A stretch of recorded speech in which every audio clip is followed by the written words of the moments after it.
Hey guys, in this video I'm going to show you how to disable startup programs in Windows 11.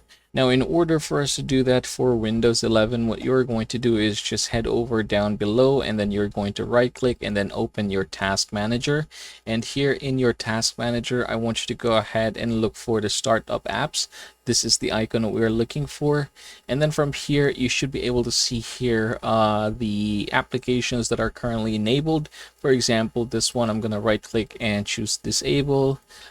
Disable this one, Chrome as well, Creative Cloud, and all the other things that I don't need. So usually I am just going to disable most of them. However, if you want to see all of those that are enabled, you can just click the status here and you should be able to see more that are just enabled by default. So again, just go ahead and right click them to disable them. And when you are satisfied, you can just go ahead and close this. That, everybody, is how you are going to disable startup programs in your Windows 11.